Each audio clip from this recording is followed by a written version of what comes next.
I'm Hannah. I'm Suruti. And welcome to the third to last Red-Handed of 2021. We made it. There were some really hairy moments this year where we didn't know if we would, but here we are. Oh God, At the end of the year. Christmas is in 3 weeks, mate. What? How? Stress. Who? Okay, I've decided for Christmas I want an Udi. Okay. We're not sponsored by them. No. Or some sort of off-brand version of Udi. I will deliver. It's fucking freezing everywhere. I'm so cold. Thank you to the lovely lady whose name I've forgotten. Kathy's Crafts, Vintage Crafts. Thank you for sending us. She's got an Etsy, go and look her up. Yes, I'll leave a link to her Etsy Yes. in the episode description because she sent us some lovely blankets and they are helping. But they are mine does drown me. It's quite heavy. So I might buy a nudie again, some other competitor to just be warm because I'm fucking cold. Yeah, it's cold. It's getting progressively colder. I've had to start wearing gloves on my cycle to work, which is just not a good look. And gloves make my hands feel weird, but I have no choice. Maybe you need gloves made out of little silk labels. Maybe that is exactly what I need. Excellent. Let's crack on. Let's crack on. If you've ever wondered what the IRA is really about, why Ireland split in two in the first place, or why there is a long history of animosity between the Irish and the English, then this is the episode you've been waiting for. I have wondered all of those things for many a year. I am so scared to do this episode. Oh, good. I've been thinking about doing something along these lines for a long time. For the longest time, I wanted to do a limited series about the Guildford Four, the Birmingham Six, and the Maguire Seven, and call it 467, which I thought was ingenious. But I never got round to it. So I think it's just such an important case. And for reasons that will become clear, a lot of people, I would actually say most people, especially people our age, have never heard of it. Oh my God. Like, honestly, I didn't know about any of these cases. I didn't really even understand what the Troubles were about, apart from the fact that I knew it was like something to do with England and Catholics and Protestants. That would be my limit. I mean, you're not far off. But not in depth. No. Not particularly nuanced. Not particularly nuanced or particularly valuable in terms of a piece of knowledge to hold, as far as my understanding was. So it was great big gap in my understanding. But that gap is completely constructed by the British education system. Oh, fully. And also I think, I don't know how different it is for other people, maybe, because if your parents grew up particularly in the south of England during the 70s, then maybe, their memory would still be strong of some of these things happening and maybe they would have talked to you about it. So you would have some idea. I didn't come to this country till 1995. I've had both narratives always, obviously having Irish family, growing up Catholic, being surrounded by Catholics and Irish people, but then also living my entire life in England. So I always remember being very surprised when I met English people who had a completely different story than the one that I had been telling or had been told, or the one I had in my head. Saying I feel conflicted about it would be a lie. I have always felt confused by English people not understanding it. But it's because of the lack of information. Yeah, I would say it's an absolute lack of information. And even because we've talked about wanting to cover a case that would allow us to look at the Troubles, specifically as a period of time, as a series of events that occurred. And I remember when we first talked about that, I went away and just tried to find some documentaries that I could watch to understand. I was more confused. Yep. I feel like there is a real lack of clear information. So I'm looking forward to this one. Okay, good. So we're going to give you a world famous, red-handed rundown of the Troubles in Northern Ireland. And also, of course, the story of the Guildford Four. If you are English or Irish, or maybe both, you will probably already have heard of the Guildford Four. They were 3 Irish blokes and 1 English woman, well, girl, really, who were accused of blowing up the Coach and Horses and the Seven Stars pub in Guildford on the 5th of October, 1974. For those of you not from England, Guildford is in the south of England, south of London. An hour south of London on the train, yeah. So the names of these 4 were Carol Richardson, Paddy Armstrong, Paul Hill, and Gerald Conlon. The 4 were imprisoned, lied to by police, physically and psychologically tortured, and eventually they confessed to the bombings. These confessions even implicated Jerry Conlon's 40-year-old aunt, Anne Maguire, of running a bomb factory out of her home in Kilburn, which is in northwest London. But if you know anything about this case, you will know that the Guildford Four were innocent. And so was Annie Maguire. This is one of the most famous cases of false confessions in history. But before we get to that bit, it is red-handed rundown time. And this time, chronologically speaking, this is the rundown that has covered the most decades, centuries even. So let's get to the start of the English fucking with the Irish. To get to the beginning of that, we have to go all the way back to 1169, before the English were even called the English. We're literally in the Norman times, my friends. And that's the first time, in the way that we currently understand the history of Ireland, that the English started fucking shit up. And after that followed centuries of England claiming lordship over Ireland, but actually only controlling relatively small areas of land, while the rest of Ireland was controlled by ancient clans, the Maguires being one of those clans. The Maguires were kings of Fermanagh for a while, which is one of the 6 counties of what is currently Northern Ireland. So, blue-blooded over here. Despite the clan kings holding their own, the English continued to fuck about in Ireland for centuries, gaining and losing territory over the years. Can we cover all of it? Of course not. That's not why you're here. So we're going to skip forward to 1536, when Henry VIII decided he wanted to properly conquer Ireland for good. And because of Henry's tiny falling out with the Pope, that meant Protestantism. And if you want, I was going to say, if you want a deep dive, no. If you'd like a skim across the surface. Yes, if you would like to hear us talking about Henry VIII and about Guy Fawkes / Guido Fawkes and about the gunpowder plot, and of course, Henry VIII's very notorious split from the Catholic Church in what we like to call the olden times, religio, Brexit, then you can head on over to become a patron of Red Handed. And if you're a $10 and up patron, that was a November episode, so check it out.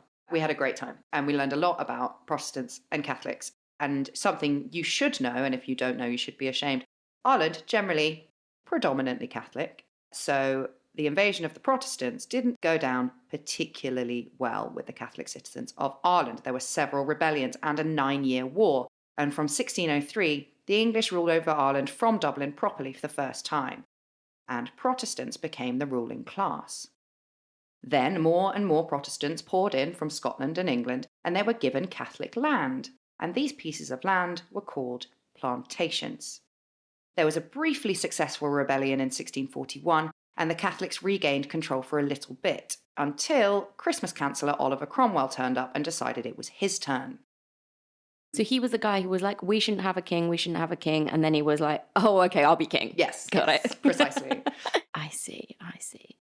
So yeah, that's why when everyone was like, Boris Johnson, the first man to cancel Christmas since Oliver Cromwell. Yes, exactly.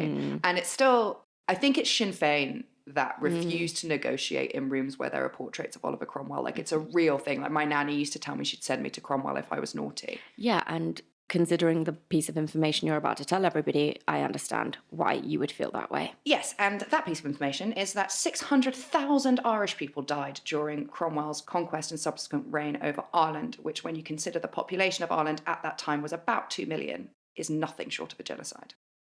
Cromwell also rounded up Catholics and sent them to the Caribbean as indentured servants whenever he felt like it. Which is really interesting. There's a long history of Irish indentured servants in the Caribbean. Then there was another uprising from the Catholics, which again didn't go so well. And in 1801, Ireland became a part of the Union of Great Britain. A bad time to be a Catholic. Catholics were having a bad time in England and in Ireland at this particular nowhere juncture. to escape. No, it wasn't great unless you moved to Spain. And then, of course, there was the potato famine that kicked off in 1846.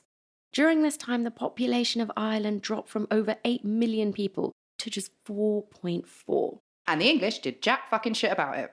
Just to clarify for the ignorant out there, of which I was definitely one, the potato famine was because the only thing to eat was potatoes, or because there were no potatoes? There was a blight on the crop. So you do hear people say that, but... Oh, because I thought it was, people have misunderstood the potato famine. It actually meant it because that's all they had and they all died. It was like a parasite on the crop. So you could try and grow potatoes and then they would just sort of like disintegrate. I also got told a story when I was young, I don't know how true this is, that the English would send the Irish to plant potatoes in the sea and then everyone drowned. I don't know if that's true, but it's a story I was told as an Irish Catholic child. So it's a generational trauma, I would argue. I mean, yeah, if the population halves I'd say that's pretty significant. Yes. It's me, the fact check fairy. The reason that Irish Catholics were so dependent on the potatoes was because the English took literally everything else for themselves. So there was a blight on crops all over Europe, but the Irish suffered the most because they had no resources to fall back on because the English took them all. So Ireland never really recovered its population. And today, there are just about 4.9 million people in Ireland. Hello, everyone. I know you just heard this at the top of the show, but I'm sorry, you're going to have to listen to it again because we are going on tour. We are coming to London, Dublin, Helsinki, Oslo, Stockholm, Berlin, and Edinburgh. And it is going to be a fucking wild night of a batshit fucking crazy true crime case and a shit ton of audience participation. So if you want to be a part of that, come on, you've been locked in the house for 2 years. It is time for a night out, and it's time for a night out with us. We will be drinking so much turbo wine, and you can do the same with us. But if you want to do it, you've got to head on over to redhandedpodcast.com and get your tickets. We are going on tour in October 2022. So if you're listening to this, there is probably still time. Otherwise, we would have taken this ad down. The magic of technology. So get your tickets now. Or else. Are you into the coast? Watching Barbary monkeys play in the trees and strolling on secluded beaches? Or are you into the city with its bustling streets and murals round every corner? Well, the northwest of Ireland might be the place for you, with Donegal's beaches, the walled city of Derry, and EasyJet flights from 1999 to Belfast. You'll have the drive over to think, why are there Barbary monkeys in Donegal? Selected dates up to 31st of December 22, flights one way. Travel restrictions and T's and C's apply. See easyjet.com. Interestingly, a lot more Irish people or people who claim to be of Irish heritage in America. Because apparently it's sat right now at about 31.5 million. And I was once watching, I think it was like Dragon's Den, and there was this woman on there who was like selling jewelry. It was meant to be like you'd buy it as like to become an heirloom in your family, and it would have like a hallmark on it, and it would have like a crest or an Irish, I was going to say logo. Like a suit of arms. Yeah, something like that. And she was just like, well, you know, there's only so many people you can sell that to in Ireland. What you need to do is get it to America, because that's where you're going to sell it. Oh, yeah. Oh, for sure. Every clan obviously has a crest. Ours is a man on a horse, very inoffensive. My friend, I'm not going to say her name because she'll fucking kill me. Her family crest is a black man chained to a tree. Fucking hell. There's actually 2 Irish clans that have a black man chained to a tree. One of them has a horizontal chain and one of them has a vertical chain, which is how you tell them apart. So yeah, my one's fine, hers is not. Yeah, I would say a man on a horse, very fine. Yeah, I mean, Maguire means like son of the dark one, so. Oh, what does that mean? Either dark hair, dark skin. Oh, There's a lot of heat around. Oh, I see. I thought it was like some sort of weird turn for the devil. I was like, why would you want that? No, I don't know. Who knows? Not me. So out of the ashes of the famine rose 2 rival factions, the Protestant Order of Orange and the Catholic Ancient Order of Hibernians. In 1914, Ireland was awarded governance by the English, an Irish Ireland for Irish people. But before you get too excited, a little old thing called World War I kicked off at exactly the same time, and the whole Home Governance Act was put on ice. 1916 to 1921 were years filled with political strife, civil unrest, and violence from the English oppressors, the Loyalists, and the dissenting Republicans. And this is when the Irish Republican Army, that you probably know as the IRA, started in earnest with cries of "Up the Republic," and in Irish, Chucky Irla, which means "Our day will come." The Easter Rising of 1916 is the most famous of these violent incidents, and after the Easter Rising in 1918, the Republican Party Sinn Féin won 3/4 of the seats in Irish Parliament and declared governance over the whole of Ireland, which the English were not too thrilled about, but the Irish weren't exactly ecstatic about being conscripted to fight in the trenches for what was widely considered to be an Englishman's war. And then in 1921, Ireland was partitioned into Northern and Southern Ireland, and a truce was signed. The truce meant that there were now 26 counties in the Irish Free State, which was named Ireland in 1937, and they were independent from English rule. And then there were 6 remaining counties making up Northern Ireland that were and still are a part of the United Kingdom. So in case it's not obvious, the Republic of Ireland was and still is predominantly Catholic, while Northern Ireland was and still is predominantly Protestant. Even though, this is a little plot twist moment for everybody, abortion is legal in the Republic, so the Catholic part, and not in the north. Hashtag the North is next. It's an utter disgrace. It is a disgrace. So anybody who, maybe doesn't know exactly what happened there, in 2018, Republic of Ireland had a referendum, and the people of the Republic of Ireland voted to decriminalise abortion. Excellent news. Well done, everybody who voted for that. At the same time, over here in England, we had Prime Minister Theresa May. She had just formed a rather uneasy coalition with the help of the DUP.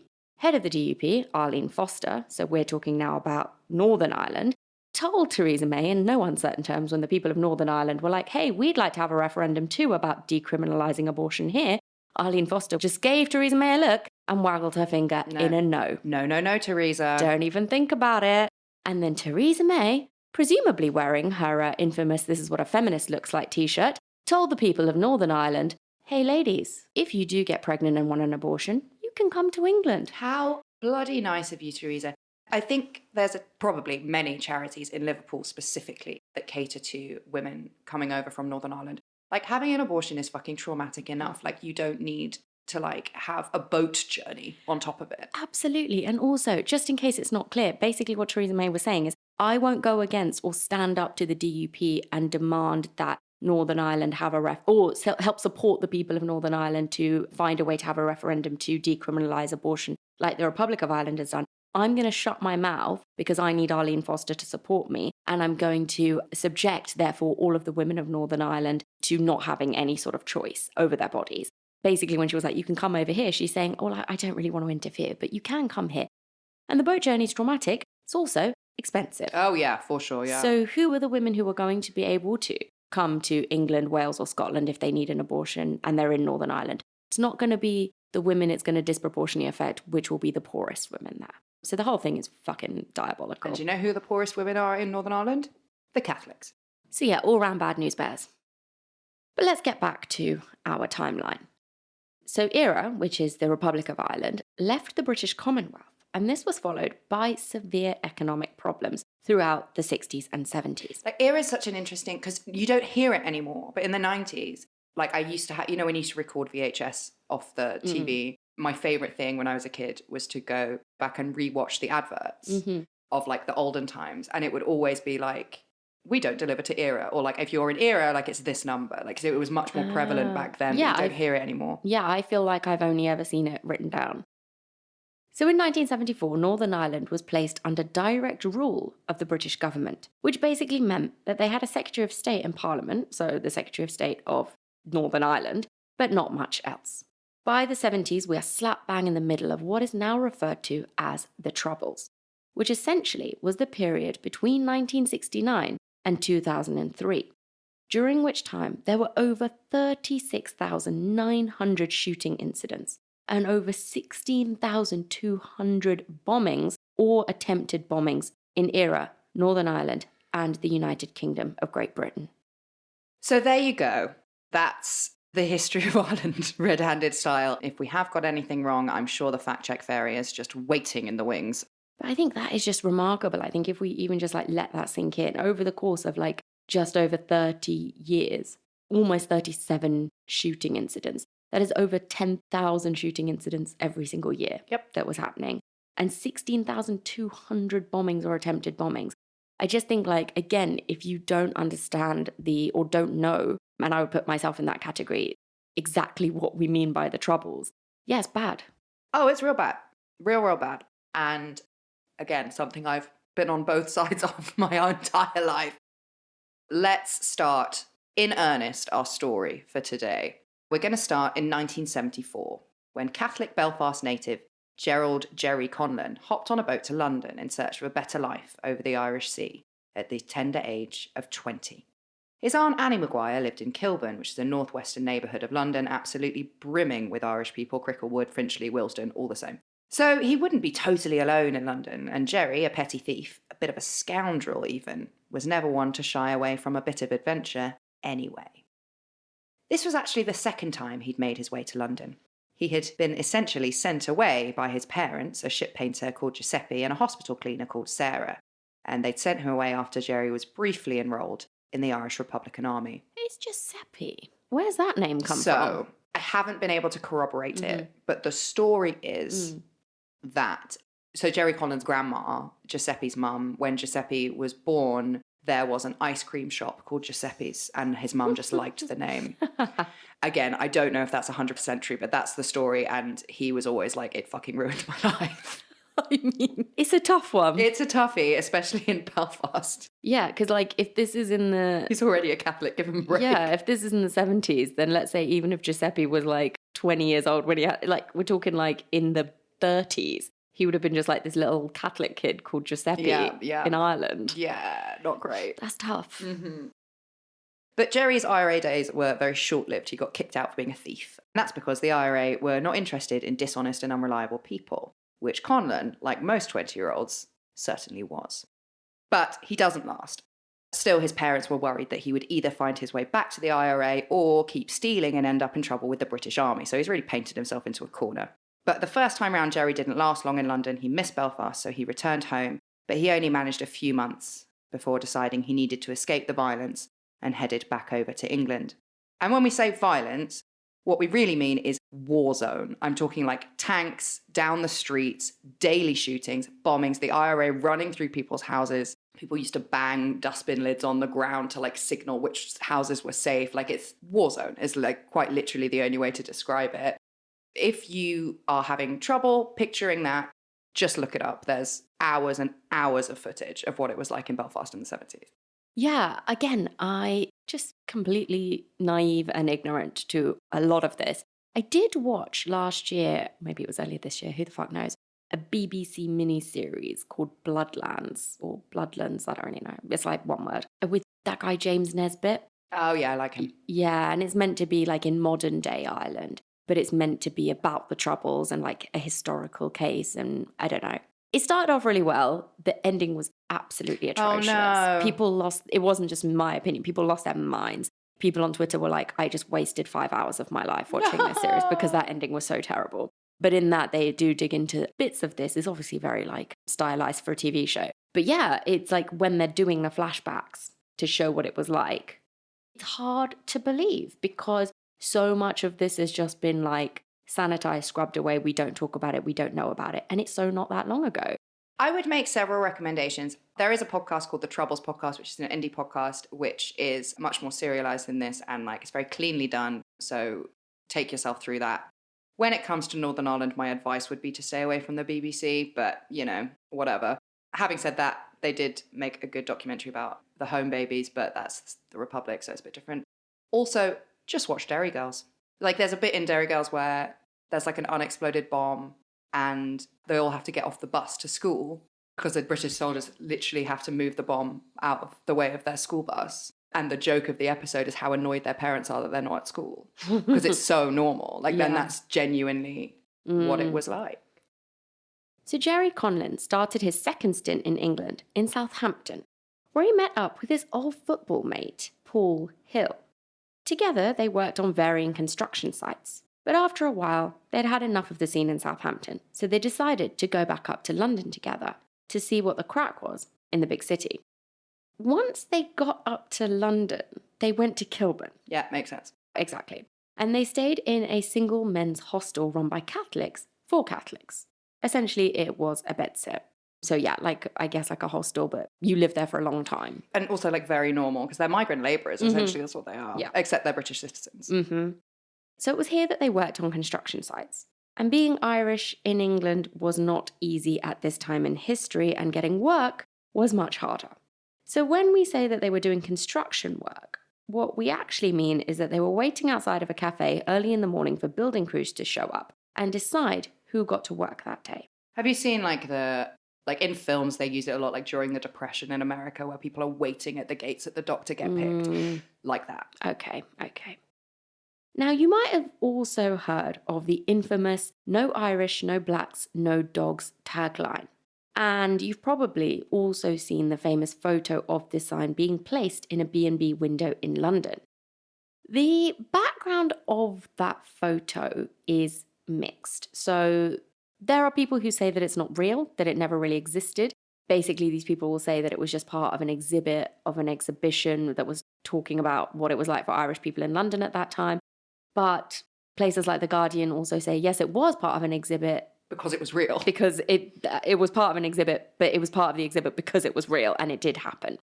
We can't confirm either way. I would probably say that it probably was real. And even if it wasn't, it certainly reflected the mood at the time.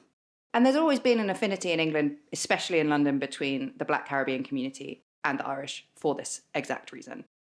This xenophobic sentiment was echoed across the pond in the United States as well, with many job advertisements being printed in newspapers with the acronym NINA, which meant No Irish Need Apply. But Jerry and his mate Paul Hill didn't let it get them down. Living in a hostile London was still better than living in a war-torn Belfast. So they went about their business, working, drinking, taking drugs, and generally having the crack.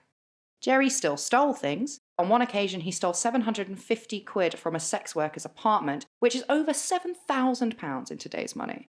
During their drinking sessions, Jerry Conlon and Paul Hill ran into their old mate from home, Paddy Armstrong. They came across him in the Memphis Bell, which is a pub in Cricklewood. And according to Paddy Armstrong, he and Jerry got on well, but he didn't have much time for Paul Hill. Paddy Armstrong lived a much more transient existence with his English girlfriend, Carol Richardson. He lived in a couple of squats, he stole more than he worked, and he took more drugs than should be humanly possible. But let's leave Paddy, Jerry, Paul, and Carol in London for just a moment and take ourselves off to Guildford in Surrey, like we said, about an hour south of London. Where on the 5th of October 1974, 250 people were enjoying a quiet drink in the British military pub, the Horse and Groom. Everyone was kung fu fighting was playing on the jukebox as a 6-pound bomb that had been left under a table exploded without warning. 4 soldiers were killed, as well as 1 civilian, and 60 people were injured. The explosion would mark a new phase of terror for the English, because the IRA had decided that 1 bomb in England was worth 100 in Belfast. That same night, a second bomb detonated in another Guildford pub called the Seven Stars. This pub had been evacuated, so thankfully no one was killed. So the IRA argued that because they were military pubs, they weren't actually civilian targets. But obviously, they had like 4 categories of like targets that had to be military, economic, cultural, or I can't remember what the other one was. But everything fits into those like categories. But what was different was that before they had been bombing barracks, and now they were just doing like pubs where normal people were in there too. So it became clear to the Surrey police that these 2 bombings had been carried out by an active service unit, or ASU, of the Irish Republican Army, IRA. A month later, there was another explosion in another army pub in Woolwich, which is in South London. The attacks were almost identical, so they were attributed to the same ASU. And this time, 2 people were killed and 35 were injured. The people of England were scared. Pubs were not the IRA standard attacks, like Hannah said. They normally gave warning, and usually they only attacked military places like barracks. The idea that any pub could now just explode at a moment's notice sent a chill of terror through the nation. And that chill of terror put quite a lot of pressure on the police to make progress very quickly. To that end, they meticulously interviewed every survivor of the Horse and Groom attack and figured out there were 2 people who they had pictures of. I don't know how they had pictures. They have a photograph of this couple, right? I don't know how because there's no CCTV. Yeah, there's also not like, today you might be like, oh, there were people in there who were taking pictures on their phones of each other and there's all these people in the background that we can spot. How on earth do they have pictures? I have absolutely no idea, but they do, apparently. And these 2 people, there are 2 people in the pub that can't be accounted for amongst the survivors or the dead. And multiple survivors stated that there had been a couple in the pub, a man and a woman. They had a couple of drinks and they got off with each other and then they left. Nobody had seen this couple before, which in a military pub in Guildford in the 70s was pretty unusual. So the people in the pub were like, those people were definitely here. We'd never seen them before. So it's not just the police being like, we've got this picture of 2 people. Okay. Because, obviously 5 people tragically died, but there were a lot of survivors. Yeah. So they were able to piece together a pretty decent picture. I see. So it was decided that this couple must have been the ones to have set the bomb and then left the pub. It also helped that the people who had overheard the couple talking had heard that they were Irish. And if you thought being Irish in England before the 5th of October 1974 was hard, it was about to get a whole lot harder. In the next year, the IRA would conduct 40 attacks on the south of England in just 1 year. And there's a documentary about it on YouTube. It's not my favourite documentary in the world. It's called The Year London Blew Up. And this documentary claims that this campaign of guerrilla warfare bombings from the IRA, their plan was to make life in London so unbearable that the government would have no choice but to withdraw from Northern Ireland. The Surrey police made 46 arrests in connection to the Guildford and Woolwich pub bombings. Amongst these 46 was Paul Hill. How he was clocked by authorities is a topic of some debate. Some sources will tell you that a British Army intelligence officer identified Paul Hill from a series of photographs from the night of the bombings. But others will tell you that the IRA dobbed him in themselves. Paul Hill is interesting. Paul Hill was wanted for the murder of an SAS British officer. So the British already knew who he was. So make of that what you will. He was acquitted of it years later. But he's in their crosshairs anyway for something entirely different. But either way, however Paul Hill fell into the hands of the Surrey police, on the 29th of November 1974, Paul Hill was arrested at his new address in Southampton. He had parted ways by this point with his old pal Jerry Conlon and with London, because Jerry had gone back to Belfast and his family. After his arrest, Paul Hill was interrogated, violently, and in the end he signed a statement in which he confessed to the Guildford and Woolwich bombings, and also named his friends Jerry Conlon, Paddy Armstrong, and Carol Richardson as his co-conspirators. He also stated that Jerry Conlon's aunt, Aunt Annie, the one who lived in Kilburn for more than 20 years, had been the one who had made and provided them with the bombs. Just 1 day after this confession had been signed, Jerry Conlon was arrested on the 30th of November at his family home in Belfast at 5:30 in the morning. He had heard that Paul Hill had been picked up, but at first he just laughed it off. Arrests and accusations of terrorism were hardly big news in Belfast. Hello, everyone. I know you just heard this at the top of the show, but I'm sorry, you're going to have to listen to it again because we are going on tour. We are coming to London, Dublin, Helsinki, Oslo, Stockholm, Berlin, and Edinburgh. And it is going to be a fucking wild night of a batshit fucking crazy true crime case and a shit ton of audience participation. So if you want to be a part of that, come on, you've been locked in the house for 2 years. It is time for a night out, and it's time for a night out with us. We will be drinking so much turbo wine, and you can do the same with us. But if you want to do it, you've got to head on over to redhandedpodcast.com and get your tickets. We are going on tour in October 2022. So if you're listening to this, there is probably still time. Otherwise, we would have taken this ad down. The magic of technology. So get your tickets now. Or else. With business, you're like, this is it, I've got it licked. I know what I'm doing. And then you walk around the corner and you get punched in the face. What the? And you're like, oh, because you just aren't expecting that next thing. There's always something around the corner. Sage members like Jamie can manage any unexpected surprises with our helpful business tools and advice from real experts. Sage, helping business flow. But Jerry wasn't laughing at all when the British flew him to England to interrogate him about his connection to the Guildford and the Woolwich bombings, as listed by Paul Hill in his signed confession. Jerry was scared and confused. He didn't even know where Guildford was. He definitely wouldn't have had the bus money to get there. Jerry told British officers interrogating him again and again that on the night of the 5th of October he had been taking acid with a homeless man at his hostel for Catholics, but try as he might, Jerry couldn't remember the man's name. Just 2 days before the arrest of Paul Hill, British Parliament, in light of the Guildford pub bombings, passed the Prevention of Terrorism Act. Under this act, police were allowed to hold those arrested on suspicion of terrorism without charge for 8 days. Yeah, I mean, that is a massive turning point because under normal law, the police were only allowed to hold suspects for 24 hours. After that time has passed, they have to charge you or they have to let you go. So the significance of this act cannot be overstated. You're just completely at the mercy of the police. Yeah. And what it meant for Jerry Conlon was that the police had 8 days to do whatever they wanted to him. And they did.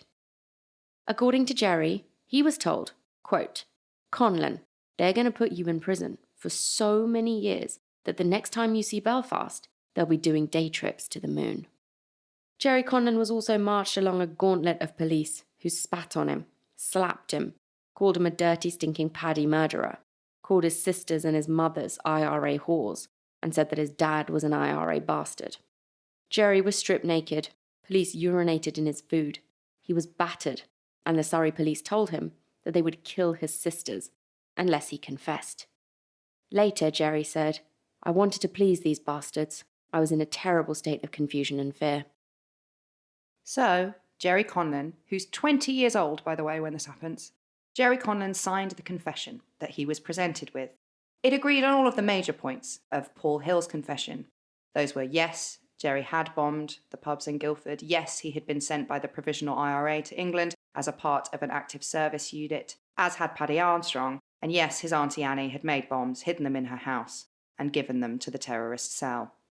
He also confessed that he, Paul Hill, and Paddy Armstrong had planned the attacks on Guildford in the Memphis Bell, the pub in Cricklewood, on 2 separate occasions. The British police went after Paddy Armstrong next. They caught up with him and his girlfriend Carol Richardson on the 3rd of December. Carol and Paddy were arrested at their squat in London. They both had lice when they were arrested, which gives you a pretty decent idea of the kind of life they were living and how unsuited they would be to an active service unit where someone needs to be organised and awake. And on the subject of awakeness, Paddy Armstrong actually had been awake for 3 days when he was arrested. And it wasn't because he had a guilty conscience. It was because he had taken a shitload of drugs. He'd taken speed and a barbiturate called Tulinol, which has actually now been decontinued. So it's a sleeping pill that is too crazy. So pickled in uppers and downers, Armstrong was taken from London to Guildford, where he was submitted to the same abuse as Jerry Conlon. He was told that the police would cut off his arms and legs so that he could be like those he had maimed in the bombings. Officers kept asking Paddy who Auntie Annie was over and over again. They also told him that Paul Hill and Jerry Conlon and even his girlfriend Carol Richardson had already named him, so he was just wasting his time saying he had nothing to do with it. Paddy Armstrong gave in after less than a day. Which, if you haven't slept for 3 days... Oh, yeah. And you're on the worst come down you've ever had. Yeah. Oh my God. I wouldn't have lasted 5 minutes. I know. And can I just clarify? There seem to be a lot of people thinking I took heroin. Because I was just about to say, I can't even imagine being hungover and somebody asking me questions that are a bit too difficult, let alone having not slept for 3 days and being on a massive fucking barbiturate-fueled come down. And speed. Just to clarify, in the episode where we're talking about the Thai case a couple of weeks ago, and Hannah makes a joke about me taking heroin. A very good joke. Very good joke. Go back and listen to it and you'll understand what's actually happening in case you're one of the people who posted on social media, "Oh my God, I can't believe Sruti took heroin." I didn't fucking take heroin. So she says. Heroin and Andrew Marr. That's how I start my weekends, really, everybody. Paddy Armstrong, unsurprisingly, confesses pretty quickly. But according to Paddy, the police had led him every step of the way, feeding him information that he just agreed to, giving them literally whatever they wanted. Like Jerry, and like most of us, I presume, if we were in this situation, he had just wanted it to end. Paddy has a book in which he talks about how the police led him, and it is quite shocking. It's very like, so you went here and you did this, didn't you? And then you drove this car, didn't you? And then you parked it outside the Wimpy, didn't you? And it's just yes. He just gets to a point very quickly after not sleeping for 3 days where he's just like, literally whatever you want. I know when you're saying that, I've got like this weird smile on my face and you're probably like, why is she smiling? The reason is I'm currently doing the research for next week's episode. Mm-hmm. It's a 2-parter. I'm just going to tell you, we're doing a 2-parter on Casey Anthony to wrap up the year. And the reason I'm smiling is because Casey Anthony is the opposite of literally every single one of these false confession cases we've ever done. The police are like, you did this, didn't you? This is what happened, isn't it? This is what you did. And she's like, no, didn't do any of that. What? It goes on for fucking hours and she just never breaks. Anyway, we'll get to that next week. Paddy confesses, and like you said, he said that he was obviously led by the police to do this. And Paddy Armstrong's confession stated that he and 17-year-old Carol Richardson, his girlfriend, were the couple in the Horse and Groom, so the one that the police had the picture of, the Irish couple who'd been getting off with each other. And he said that they had planted the bomb in a handbag under the table, Very Hitchcock-esque. And they had apparently set this bomb with a 40-minute timer, and then they'd left, leaving death and destruction in their wake. The picture that the police had, though, of the couple they said were the ones who had done the bombing, depicted a man in his 40s. Paddy Armstrong was in his early 20s. And the woman in this picture, I'm guessing wasn't a 17-year-old, and she also had an entirely different hairstyle to Carol. In fact, it mattered so little that after Paddy Armstrong signed the confession, one of the officers said to him, quote, "We know you didn't do it, but we're going to do you anyway. We need bodies." Justice. Justice in justice. Britain. Yes. So Paddy was then marched to a room that contained Paul Hill, who identified him as the correct man. And with that, these people would go down in history as the Guildford Four. Paul Hill, Jerry Conlon, Paddy Armstrong, and Carol Richardson were sent to prison to await trial for the bombings of the two pubs in Guildford, and Paul Hill and Paddy Armstrong were pegged for Woolwich as well. It's such an interesting thing, isn't it? Because we see this all the time. We've seen this many, many times before, where the police are under pressure, they need to just get somebody, and it's like, you'll do, let's just get this done. I'm not sympathizing with that mentality, obviously, but I can understand when it's like maybe a one-off high-profile killing. And they're like, let's just get this person, let's put an end to it. In this case, it's going to carry on. And also, you've not caught the people that did the bombings. And it's also part of like a group of other people who are also doing this. So you have to just put it down to, they know it's not the right people, but it doesn't matter because it's just they don't want to be made to look stupid or like everything is out of their control. It's that, and I think there's also an element of making an example. They're under pressure to be seen to be doing something. Yeah. And also it's a threat to national security. Everyone's scared. England has never been in a position like this since the Blitz. So everyone is terrified. So they need to be seen to be ruling with an iron fist. And seem to be like able to catch these people. But what is so fucked, they're all British citizens. Carol's English. And like, when I was thinking about the British citizen thing, I'm like, do you want them to be British or not? Which is it? Pick one. Yeah. But there is still so much more to come. Giuseppe Conlon, Jerry's dad, had come to England too. He was terrified for his son. Jerry had never been a perfect angel, but Giuseppe was sure that Jerry just couldn't have killed 5 people in a terrorist attack. Giuseppe made his way to London to arrange a legal defence for his son. And where would you stay if you were Giuseppe Conlon? You would stay with your sister-in-law, Annie Maguire, who'd lived in Kilburn for 20 years, wouldn't you? This decision would cost Giuseppe Conlon his life. Because as we already know, Annie had been implicated in the series of confessions. Her house had been dubbed Auntie Annie's Bomb Factory, which of course the press absolutely loved. And on the 6th of December, the London Metropolitan Police raided Annie Maguire's home in Kilburn. All of her children were there. 7-year-old Anne-Marie opened the door and the police stormed the house. Authorities arrested 7 people in that house. Annie Maguire, her husband Patrick, Sean Smythe, who is Annie's brother, a family friend called Patrick O'Neill, Anne's 17-year-old son Vincent, and her 14-year-old son Patrick. And of course, they arrested Jerry's dad, Giuseppe Conlon.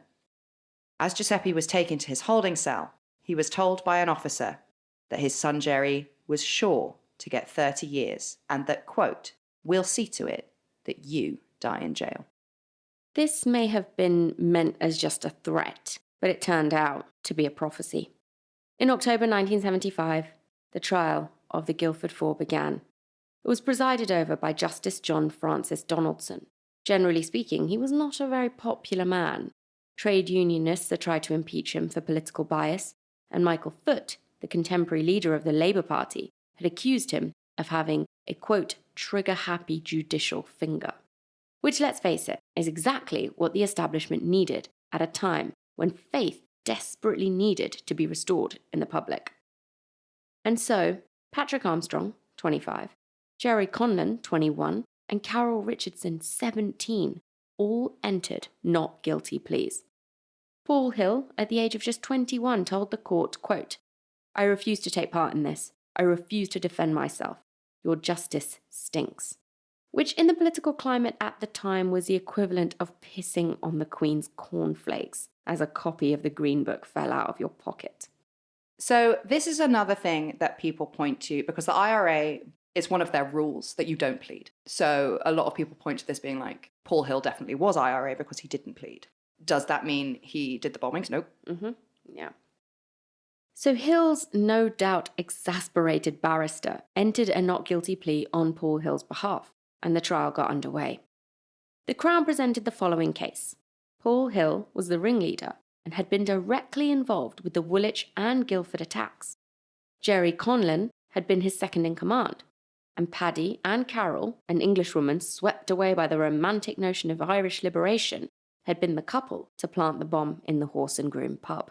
So patronising. Oh, she was just swept away by the romantic image of like a free Ireland. I'm like, that's not a romantic image. It's justice. Like, I don't really understand why, like, how ridiculous. Like, she got so swept up in the idea of a free Ireland. Like, what the fuck? I know, but then I guess they needed some fucking nonsense way to explain why they've arrested a 17-year-old English girl and thrown her into this as well. Yes, very true.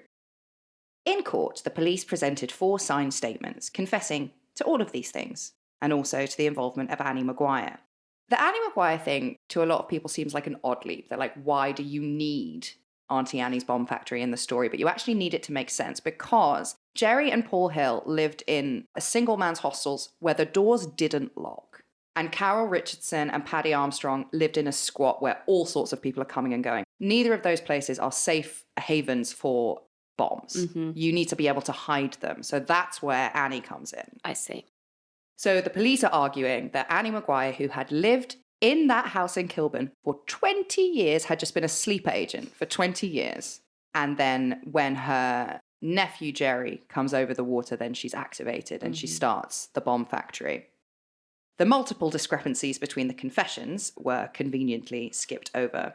Carol and Paddy stated in court that they were at a concert in London on the night of the bombings. Their attendance at that concert was actually corroborated by members of the band that they had gone to see, which is called Jack the Lad, but that didn't seem to make much of a difference either. On top of that, Carol had actually gone to a police station in the days after the bombings because she had been assaulted, which is hardly the behaviour of an IRA active unit member, but again, didn't really count for much. Mm-hmm. I'm a person fighting the fight that I believe in against this establishment. After a bombing that I've committed, I'm just going to go to the police about this other thing. Yeah. Makes sense. It's just ridiculous. Paddy Armstrong stated in court that he had only confessed because he was on drugs. And this statement was met with nothing but snarkzilla from the judge, who said, and this is a quote that he says to the jury, "I would not have made a false confession, but Armstrong may be different from me." To which you have to ask, how would the judge know? How many times had that particular judge been on a 3-day speed bender and then locked in a cell, shouted at and spit on? I'm guessing none. I mean, the whole thing, it's just, again, we see this time and time again, this idea, and this is incredibly irresponsible and incredibly leading of this judge to tell the jury or to tell the courtroom, I wouldn't have made a false confession, as if false confessions don't happen. Yeah, as if false confessions don't happen and that they're impossible. That's kind of something that he makes it seem like nobody has ever falsely confessed ever. And it also then drives the entire, and I know that's the aim of the justice system here, but it drives the entire trial into a dead end. Because if you're telling the court that it can't have been a false confession because false confessions aren't real, well then he's guilty because he's confessed. It's not the only problematic thing, but it's an incredibly massive problematic thing. The judge also told the jury it was their duty to find the Guildford Four guilty. Their duty? Yep. Their duty? He's like, as British citizens, it is your duty to find them. That is outrageous. Yeah. So it doesn't even matter what I was saying before about him, driving this trial into a dead end by saying, well, if he's confessed, then that's enough. But that's why he was appointed for this trial, because they knew, whoever you want to say, the Home Office, the establishment, the government, Parliament, whatever, whoever's pulling the strings knew that he was the guy to send them down. Absolutely. And just to reiterate, in case you're confused, the judge's instructions to the jury are to find the defendant guilty, or find all of the defendants guilty, because it is their duty. He rounded it off by saying that the reason he was telling them this was because they couldn't have produced such detailed confessions if they were not in fact guilty. The fact that the details of each confession were entirely different from the other didn't seem to matter much, though. And the jury did their duty, according to the judge, and they did as they were told, and they found every single one of the Guildford Four guilty, with Paul Hill and Paddy Armstrong being held responsible for the Woolwich bombing as well. Paul Hill was handed what was at the time the longest sentence ever given in an English court of law. He was given life with no chance of parole until great age or infirmity. It was the first time in modern English history where life actually meant life. You're not going to get taught that in school, though. No. Paddy Armstrong, Carol Richardson, and Jerry Conlon were each sentenced to 30 years in prison. Carol Richardson is 17 years old. She's a minor. Yeah. At sentencing, the judge lamented that the four had not been charged with treason, because if they had, they would have been handed the death sentence. He literally says it with such glee, too. He's like, I wish I could have hanged you. Yeah. The following January, the same judge oversaw the trial of the Maguire Seven. 40-year-old Annie Maguire was painted as a master bomb maker, when in reality, she couldn't see well enough to wire a plug, let alone handle ballistics. This trial also presented the confessions of the Guildford Four in all of their contradictory glory, and a forensic test that showed that several members of the Maguire Seven, including the children, had traces of nitroglycerine, which is a bomb-making material, on their hands, and that they had found it on Annie's washing-up gloves. Annie's washing-up gloves are, like, presented at court like, aha! Like, I bet you didn't think we'd find these. Like, it's ridiculous. So all of the 7 of the Maguire Seven were found guilty and were convicted in March. Annie and her husband Patrick were sentenced to 14 years. Sean Smythe, Patrick O'Neill, and Giuseppe Conlon were all sentenced to 12 years each. And perhaps most tragically of all, the children, Annie's children, Vincent Maguire, who was just 17, was given 5 years, and Patrick Maguire Jr., who you will remember is just 14 years old, was given a 4-year jail sentence that he served in an adult prison. The trauma that you will sustain from going into an adult prison at 14 years old for a terrorism charge is a life sentence. Like, that is absolutely despicable. Oh, I mean, I have no words. And just like that, all members of the Guildford Four and the Maguire Seven were sent to prison to rot. Just 2 years later, in 1977, at another terrorism trial, IRA ASU operative Joe O'Connell caused quite the stir. In IRA fashion, he refused to plead, as did all of his other co-defendants, but Joe O'Connell took it one step further. He said that he would not enter a plea because, quote, the indictment does not include 2 charges concerning the Guildford and Woolwich pub bombings. I took part in both, for which innocent people have been convicted. O'Connell was a member of what's now called the Balcombe Street Gang, and they were an ASU arrested at the end of the Balcombe Street siege, which happened in December 1975. This cell of the Provisional IRA took responsibility for 29 incidents of terror in England, including the Guildford and Woolwich pub bombings. That's the thing. Even when the Guildford Four go to prison, they don't stop. Exactly. O'Connell's an interesting guy. He asked his barrister not to defend his innocence, but he asked him to prove the innocence of the Guildford Four. A key witness at the Balcombe Street trial was forensic expert Douglas Higgs, who had prepared a statement for the Guildford Four trial, arguing that the Guildford and Woolwich attacks were so similar to 3 other bombings that took place between October 22nd and December 22nd, 1974, that they must have all been carried out by the same cell. And remember, all of the Guildford Four were in police custody by the 3rd of December that year. So they couldn't possibly have carried out the rest of the attacks. This statement was never forwarded to the Guildford Four's defence teams. The police only sent them an amended statement that made no mention of Woolwich. Douglas Higgs said that he had been pressured by the Met to take any mention of Woolwich out of his statement. Which is, my friends, illegal. They can't do that. Fucking hell. Hello, everyone. I know you just heard this at the top of the show, but I'm sorry you're going to have to listen to it again because we are going on tour. We are coming to London, Dublin, Helsinki, Oslo, Stockholm, Berlin, and Edinburgh. And it is going to be a fucking wild night of a batshit fucking crazy true crime case and a shit ton of audience participation. So if you want to be a part of that, come on, you've been locked in the house for 2 years. It is time for a night out, and it's time for a night out with us. We will be drinking so much turbo wine, and you can do the same with us. But if you want to do it, you've got to head on over to redhandedpodcast.com and get your tickets. We are going on tour in October 2022. So if you're listening to this, there is probably still time. Otherwise, we would have taken this ad down. The magic of technology. So get your tickets now. Or else. So Connell and the other members of the Balcombe Street gang gave detailed and corroborated statements of how they, and not the Guildford Four, had carried out the attacks. This sounds like good news, right? It certainly did to Jerry Conlon, who got the news as he sat in his prison cell. To put this into context, Jerry Conlon has been in prison for 2 years when he gets this news that Joe O'Connell has said it was nothing to do with them, it was me. It was me and it was this cell. We did all of them. And they have much stronger evidence. They all confess. They give statements that match completely. He's been in prison for 2 years. He rings his mum and he's like, it's going to be fine. But nothing happens. Nothing happens for 13 more years. Jerry Conlon is in prison for 15 years. And over those 15 years, Jerry and the rest of the four tried time and time again to appeal, but nothing worked. Even though their legal teams presented 135 discrepancies between the Balcombe Street gang's accounts of the bombings and the confessions that they had signed, it was just too embarrassing for the justice system, not to mention the police, that they had it wrong. And we are about to find out, the police didn't just have it wrong, they knew they did, and they knowingly sent 4 totally innocent people to prison for life. Enter lawyer Gareth Pearce, who, surprisingly, is a woman. Yeah, I was surprised by that. Lots of unisex names out there that I can think of.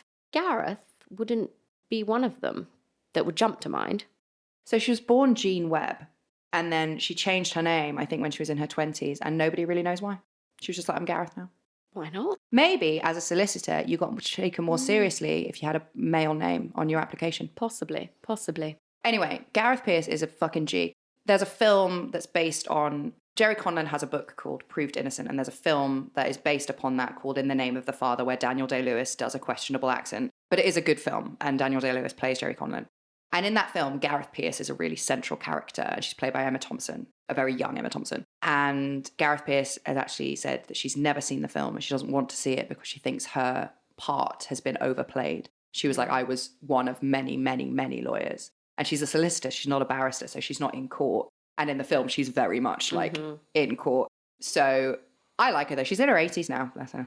That's also so funny. My old boss was called Gareth Pearce. How funny. I mean, Pearce was spelled differently, but yeah. There you go. Gareth Pearce. Gareth Pearce. And Gareth Pearce, amongst others, which is, we need to make very clear, worked on the case tirelessly for free for years. And while she was working hard on the outside, on the inside, Giuseppe Conlon was fading away. He'd been living with TB for a number of years, and in January 1980, he died, aged 56. He had served 4 years of his sentence. The policeman's prophecy had come true. Jerry was allowed to visit his father on his deathbed, and Giuseppe's final words to his son were that he needed to clear both of their names. That's so sad. Isn't it just? Isn't it fucking just? And also, like, his poor mum. Yeah. Like, just losing her son and her husband for fucking nothing. Yeah. 9 years later, Jerry and Gareth were about to do just that. And by just that, I mean clear Giuseppe and Jerry's names. They had an appeal scheduled for the 19th of October, 1989, 10 days before I was born. And Gareth and the rest of the legal team were so confident that they would be able to quash the convictions of the Guildford Four that they rang Jerry's mum and sisters and told them to fly to London for it. Television network ITN even chartered a private plane for the Conlon women, and they made their way to London. Gareth Pearce was right to be confident, because here's what she had. Paddy Armstrong's statement had been amended by officers after his interrogation, and things had quite literally just been crossed out. Yeah, things added after the fact, handwritten things, crossed out, literally square peg round hole. Excellent. And unbelievably, it was also unearthed by Jerry's legal team that the homeless man that Jerry claimed to have been doing acid with on the night of the pub bombings not only existed, but that the police even knew his name. It was Charles Burke. The police had even interviewed Burke, and he had given Gerald Conlon a solid alibi. But the police just didn't bother forwarding this to the defence. Actually, they hid it. And this bit's unbelievable, because they even put a note on it that said, "Do not show to defence." I mean, what the fuck? It's unbelievable. But it's absolutely true. Like, I completely understand why people think In the Name of the Father is like sensationalized. And it takes liberties. It conflates things in characters and whatever. But the gist is pretty spot on. Yeah, the film that Hannah's just talking about, The Name of the Father, was like a blockbuster Hollywood film. And in that, this discovery of the little, I don't know, I'm visualizing it as like a post-it note. Literally. Just being like, do not show to defense on this massively incriminating piece of evidence that they had all along. That people actually believed that it wasn't real. They believed it had been made up for the film because it looks so mad. Exactly. And the film is not 100% true to form. So, for example, in the film, Jerry and Giuseppe Conlon share a prison cell, which obviously they didn't. Jerry Conlon makes really good friends with Johnson from Peep Show. He's in there. It's an entertaining film, but, you know, there are some things in there that are, you know, they're devices for the plot, right? Which is fine because it's a work of fiction based upon a true story. But when it comes to this note, a letter written to the New York Times says that the note on Jerry Conlon's files was absolutely not one of the things that was made up for the film. He wrote, quote, Jim Sheridan and I did not invent the note and its suppression for the convenience of the film. Both are real and have been reported by many, including some of Britain's most respected television journalists on the BBC Panorama programme. And for as much as we slag off the BBC, Panorama's Panorama. And it doesn't stop there. It was also revealed that the positive nitroglycerin tests that had put the Maguire Seven in prison, including 14-year-old Patrick, those tests had been conducted by an 18-year-old trainee and were fundamentally flawed.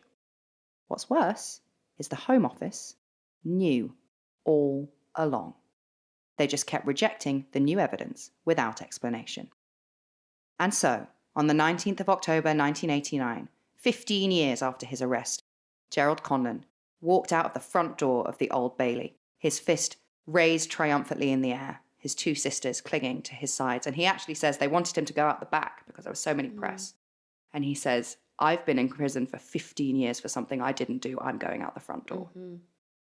And the reason Jerry Conlon is the most famous of the Guildford Four is, there's a lot of reasons. He's very charismatic for a start. He also did a lot of campaigning in his later years. But the main reason he is the most famous is because of what he did next. I've been in prison 15 years for something I didn't do. I didn't know anything about. Totally innocent man. I watched my father die in a British prison for something he didn't do. He is innocent and Maguire is innocent. So a little bit tricky to hear that with everything else going in the background. This is what Jerry Conlon says.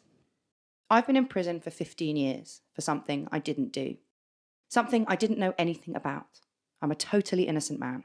I watched my father die in a British prison for something he didn't do. He is innocent. The Maguires are innocent. Let's hope the Birmingham Six are next to be freed.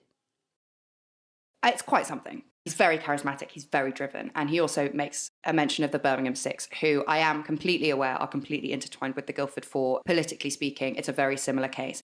We don't have time today to get into the Birmingham Six. All you need to know is that it's a very similar situation and that Jerry Conlon was pretty good friends with one of the Birmingham Six. They were in prison together.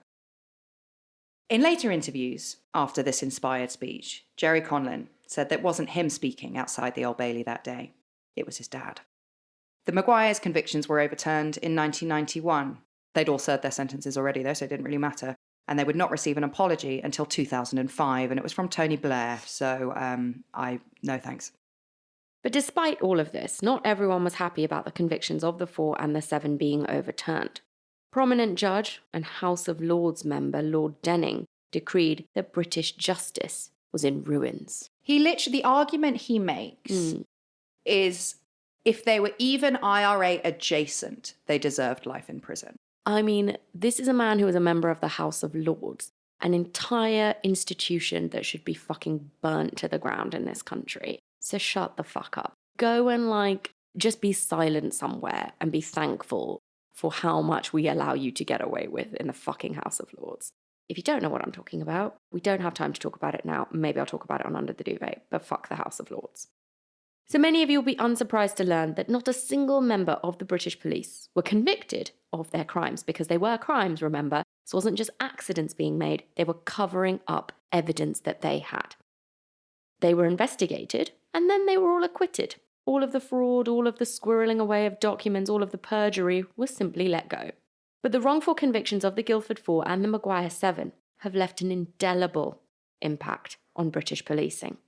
In 1984, the Police and Criminal Evidence Act was passed as a direct result of the false confessions coerced out of the Guildford Four by physical and psychological abuse at the hands of police. Which is interesting because the Guildford Four don't get out of prison for another 5 years. So they're passing acts in Parliament based on these confessions being coerced, but they're not letting them out of prison. Yeah, that's strange.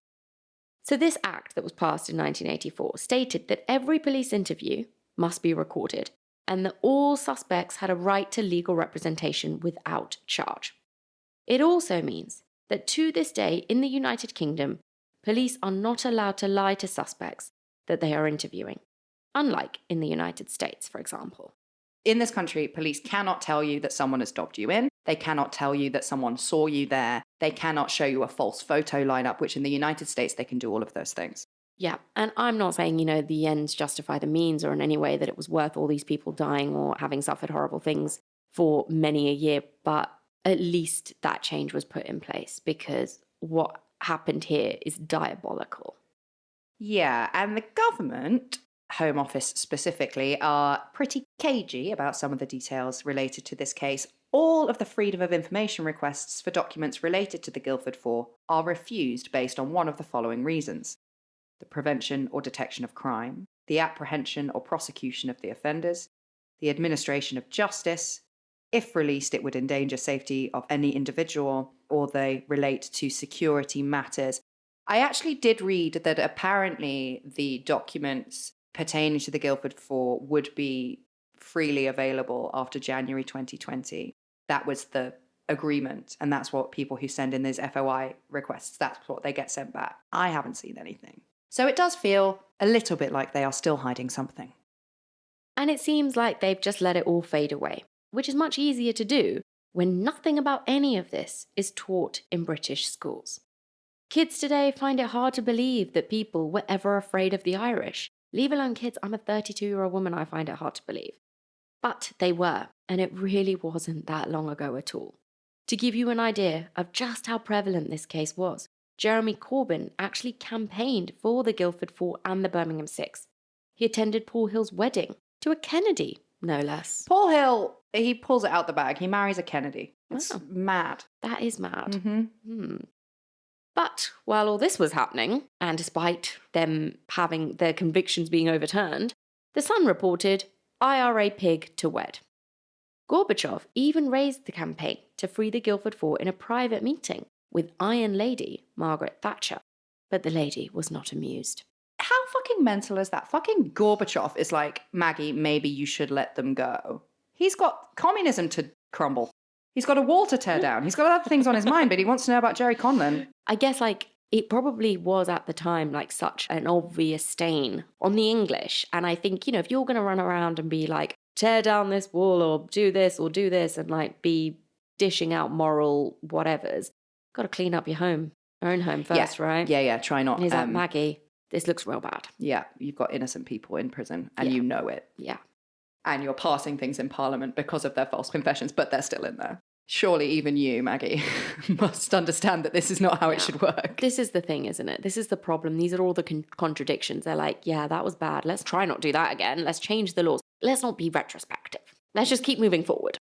The media was so consumed by this, and also so consumed by the sort of threat of Irish people, that the Pogues of Fairy Tale in New York fame, which we will no doubt be hearing every day for the rest of the year. No. Help me. The Pogues, contrary to popular belief, do have at least one other song, which is called Street of Sorrow, which is about the Guildford Four and the Birmingham Six. And that song was actually banned in the United Kingdom using the same legislation that stopped the broadcast of interviews with members of Sinn Féin. It is mental. And I think that's the point we're trying to make is how prevalent this was. Everyone was talking about it. Everyone was scared. And it has had a lasting impact on Irish people Irish people, full stop, and Irish people specifically who live in England, or even people who've had Irish names. I was saying to Sru last night in the pub, I have never, obviously I hope never to do a job interview ever again, but I have never had an interview once in my adult life where a comment wasn't made something to the effect of, well, with a name like Maguire. And obviously you can't challenge that in a job interview. But I always wanted to say, like, what do you mean by that? Are you insinuating that because of my name and therefore my clear Irish heritage, that I am a terrorist? Is that what you're saying? Why else would you say it with a name like Maguire? What does that mean? I have no clue.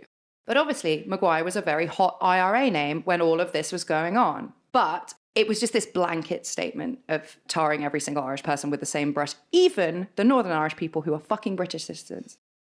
Whatever happened to all of them, the Guildford Four, the Maguire Seven, after serving 15 years in prison or less, dependent on what their sentence was, for crimes they didn't commit. Most of the convicted dropped out of the public eye. Some wrote books, some didn't. But Jerry Conlon remained the most visible. Life after life is difficult. Jerry was given £546,000 in reparations, which he compared to being given a bottle of whiskey and a revolver. Here's your money. Now go and kill yourself. In the years after he walked out of the front doors of the Old Bailey a free man, he took drugs to cope and tried over and over again to get sober. Gambling had a grip over him too. When he did get clean, he was plagued by a litany of suicidal ideations. He did eventually conquer his addiction, though, but it was a long road, and it came with a great cost. He went home after his release, but he left Belfast quickly after he realised that he was a target for literally everyone, and he moved back to London. And he actually moved in with Gareth Pearce for a while, and her husband, in Kentish Town. And then Jeremy Corbyn, and just in case international listeners don't know who Jeremy Corbyn is, he used to be the leader of the Labour Party. Jeremy Corbyn got Jerry a council flat on Holloway Road, which is in North London. And then Jerry went on to buy his own 2-bed flat in Tufnell Park. Jerry campaigned for the wrongfully convicted for the rest of his life. Randomly, he was also really good friends with Johnny Depp for a bit. They even went on holiday together. Yeah, Johnny Depp writes forewords for books on Jerry Conlon. Why not? They met each other in a talent agency in LA, apparently. Ah, interesting. Jerry Conlon then died in his native Belfast on the 21st of June 2013, after a long struggle with lung cancer. So with Jerry gone, and a half-hearted apology from Tony Blair hanging in the air like the fettered sock that it is, where are we now? Well, Northern Ireland is still part of the United Kingdom, and the Protestants and the Catholics of Belfast are still predominantly separated by structures that the British have had the absolute audacity to call peace walls or peace lines. There has been a steady decline in violence since the turn of the millennium in the wake of the 1998 Good Friday Agreement, when a new devolved government of Northern Ireland was agreed. And in this devolved government, the Unionists and the Nationalists would share power. Famously, the DUP, Democratic Unionist Party, who we were talking about earlier, now the most powerful political party in Northern Ireland, walked out of these negotiations when Sinn Féin walked in. So is it perfect? No. But I think it's reasonably safe to say that Northern Ireland is a lot more stable now than anyone would have thought possible in the 70s. In 2007, Ian Paisley of the Loyalists and Martin McGuinness of Sinn Féin became joint heads of a new cross-community administration and heralded in a new age of cooperation between the two factions. British soldiers no longer patrol the streets of Belfast in tanks, and an uneasy peace continues. But it really wasn't very long ago at all. No. Jerry was only in his 50s when he died, and it was 2013. Yeah. He went to prison at 20 years old. Fucking hell. I know, obviously, we were looking at the schedule, and it just so happens that St. Patrick's Day is my case. And I'm like, I don't know if I can do another one. It's just so awful. And it's made worse by the fact that nobody knows. Mm-hmm. Nobody knows. And it happened 30 years ago in this country, in this city, actually. Yeah. And nobody knows. So there you go. Hopefully you know now. Yeah. You've just listened spread the word. An hour and a bit of us talking about it. And if you want to listen to us talk about something else, you can take yourself over to Spotify, where we do a Spotify exclusive show called Sinister Societies, where we talk about all sorts of cults. We were talking about Heaven's Gate. Heaven's Gate is one we recorded recently. We're having such a great time on the show, and it's really good fun. So make sure you hop on over to Spotify. You can't get it anywhere else. Yeah, we did Heaven's Gate, we've done Bohemian Grove, and we've done Nexium all very recently. Go check that out. If you want to hear us talk about other things, then come hang out with us if you're a $5 and up patron immediately after this over on, well, not over on Patreon because the website's kind of gash, but you can listen to it on your podcast player of choice as long as it's compatible with Patreon. And if you're a $10 and up patron, you can watch Under the Duvet as a video. What am I going to talk about this week? I don't know. I have got a date with an Irishman. Oh. Next Wednesday. Well, you can drop all your knowledge bombs. There you go. I would suggest not leading with the troubles. And he's like, I just moved here from Ireland. Which part of Ireland? Cork. Ah, Near that's where I'm Cork. from. Yes. Where I saw the town. Oh, no, I saw the university or whatever he'd put. And then I was like, I don't know. So I just like Googled it to see. And it was like down in the southern parts.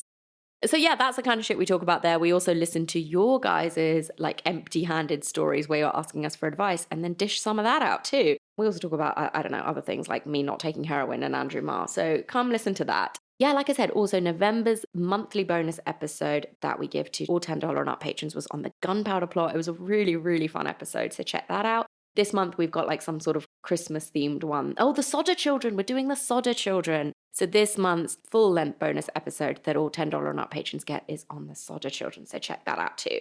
We're also doing a Patreon Christmas party, a red-handed Patreon Christmas party. So if you are a patron or like to become a patron, then head on over, become a member, and then on the 15th of December, we're going to have a party.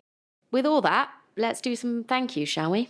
So, kicking off, thank you to Caradana Dharmasena, Laura Allen, Phoenix Kelly, Betsy Placencia, Amy Jo Jackson, Kelly Gibson, Jonathan Heron, Caitlin Peters, Perry Dawn, Kirsten Dobson, Kat Mant, Emma Louise, Nell, Chloe, Amber Butterworth, Kate Croxton, Audra Parita, Jenny McFarland, Lindsay Stevens, Jade Tosney, Megan Hopkins, Barbara Scapelli, Linda Riddler, Natalie Reid, Lauren McGowan, Linda McWaters, Lauren Pearson, Bobby Burrell, Jamie Hill, Alexandra Howard, Heather Whitworth, Layla Stevenson, Sade Cole, Natalie Webster, Maddie Jones, Bridget Estrada, Ellie Neeson, Yomi Fox, Brendan, Leah Church, Debbie Neo, Charlotte, Chrissy Dixon, Amanda Montino de Miranda, hello, Lauren Grace, Katie O'Meara, Flocko Rock, Andrea B, Nicole Wickie,